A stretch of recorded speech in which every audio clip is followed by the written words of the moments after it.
I'm bored. Let's see what FNT thinks about Starfleet Academy. Warning, there could be some language in this clip. And now they're just trying to exploit the galaxy. Now they've got warp speed and nobody else does. We get retards in space and holograms licking rocks.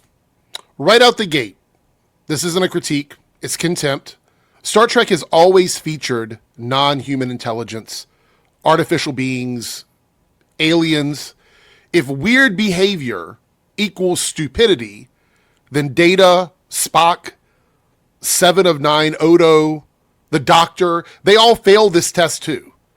This framing only works if you ignore the franchise entirely. And the R slur is gross. Please stop using it. Great show.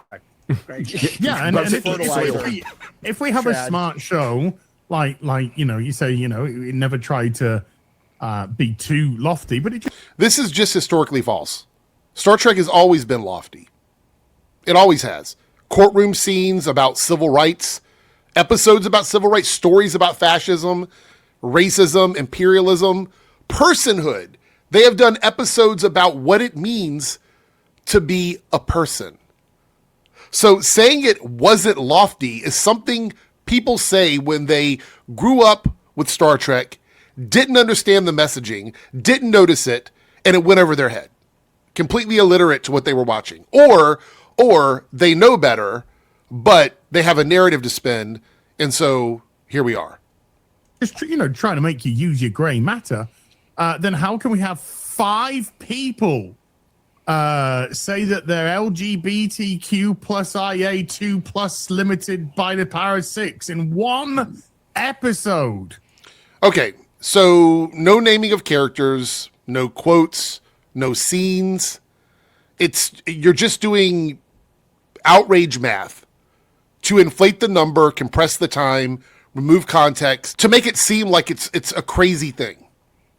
That's what you're doing. You're trying to spin the wheel on this one. Star Trek has always, in one way or another, had multiple queer characters.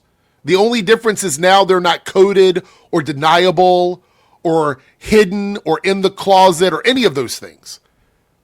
Visibility isn't the same thing as social propaganda.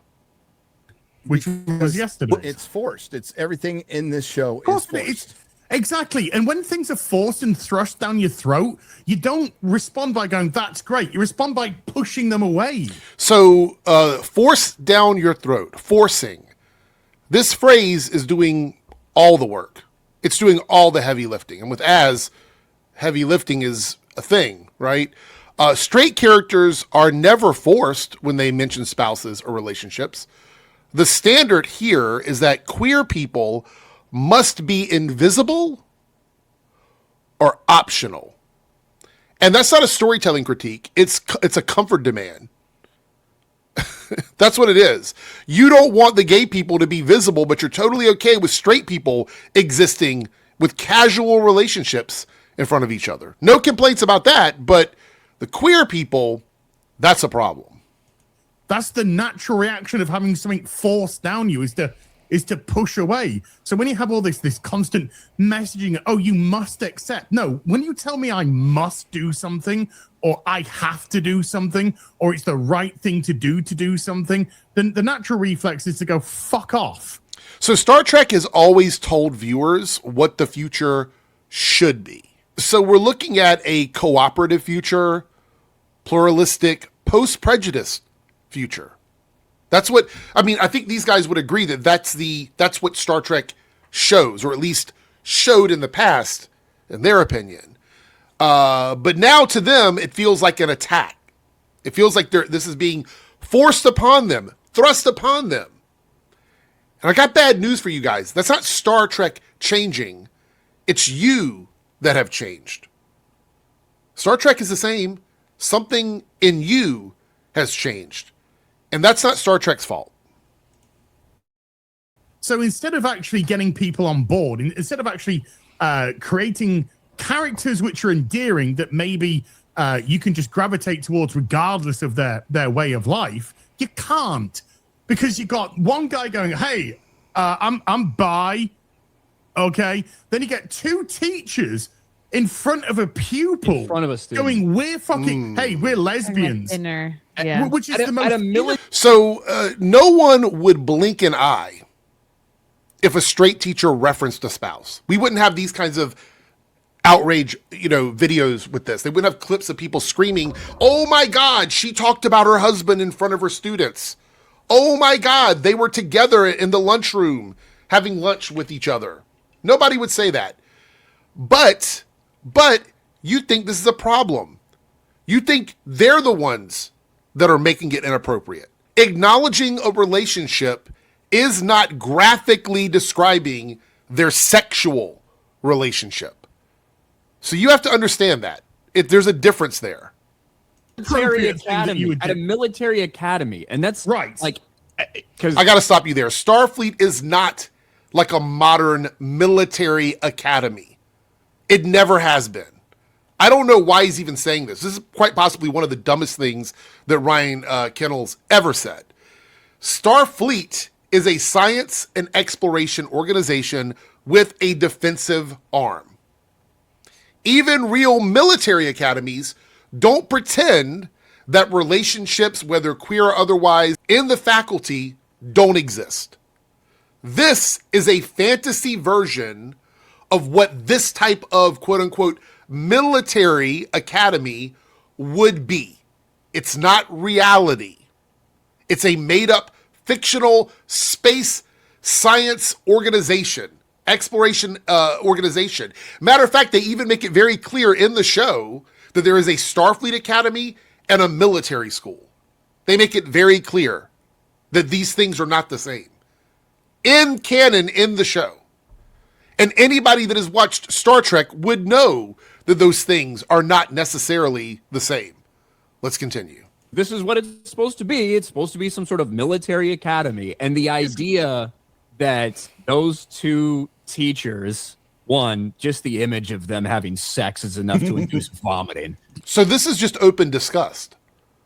It's just homophobia. I don't really have an argument here.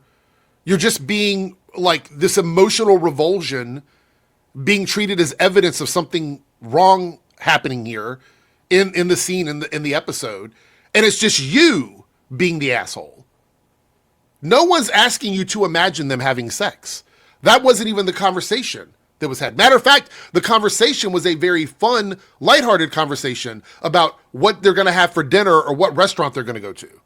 I don't know how you connected the dots yourself that this leads to, let me think about them having sex. I mean, is that just the way you think of every character in a show, or is it just the queer characters? Are those the only ones where you're like, I wonder what it would look like if they're having sex? And if that's the case, I'm not making an accusation, but you can connect the dots. But they would be discussing their romantic involvement. They would be doing all this stuff in front of a student is wild. And then combine that with Hollywood. Wild does not equal unbelievable, right? These are characters in a fictional TV show that do things that regular people would not do. So this sort of like pedantic dissection of these scenes and injecting your own revulsion into things that did not occur on screen, it's pretty crazy. That's actually wild, to be honest. Hunter in the entire way that she's playing this character, which is as insufferable as you could possibly down imagine. The whole time. So now they have an issue with Holly Hunter. This is aesthetic resentment. It's not a critique. Be very clear here. It's not a critique of the show. Star Trek has always had unconventional leaders. We'll say leaders of the show. They're just the leaders of the show. But we look at somebody like Picard or Janeway. Voyager was my favorite Star Trek show.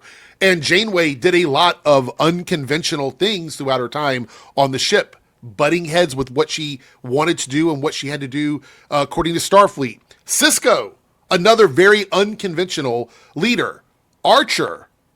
Should we even get into Archer and time travel and all that shit? Disliking a character's vibe is not proof of bad writing.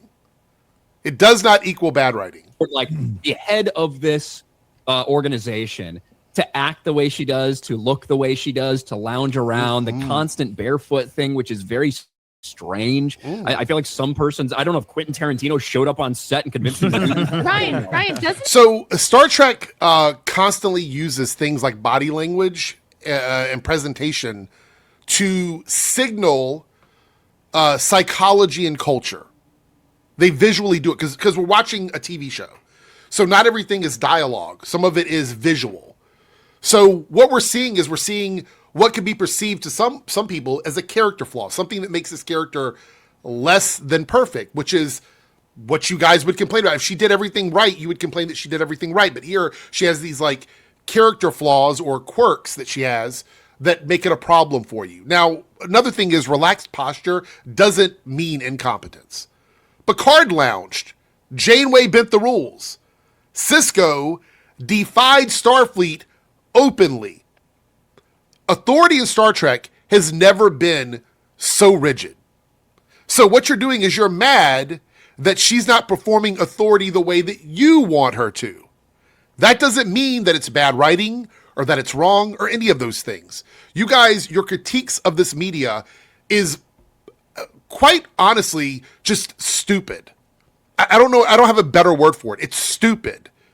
Doesn't it remind you the constant barefoot thing? Doesn't it remind you of this other show we watched where like the young guy in charge of it always had his feet on the table? Which show was that? Alien Earth. Yes. Oh yeah. And he would have this like laissez-faire attitude towards leading But it shows that she's got no respect for anybody else. It's because another it's her forced way. thing. When she's in the other guy's, chambers, she lounges. She just lounges all over his stuff.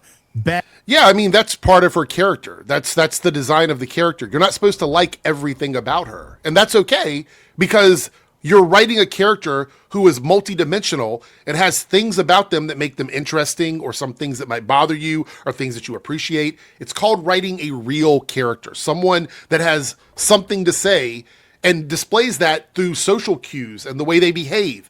This clip that we watched here, we're not going to watch the whole thing because this is from a full stream. This wasn't a critique of writing or storytelling. It was resentment at visibility. It's a misrepresentation of Star Trek's history. It's discomfort being reframed as object failure. So again, Star Trek hasn't changed its values. It's just stopped centering around people who assumed it always would. So, to wrap this up, Star Trek and its values hasn't changed. These guys have.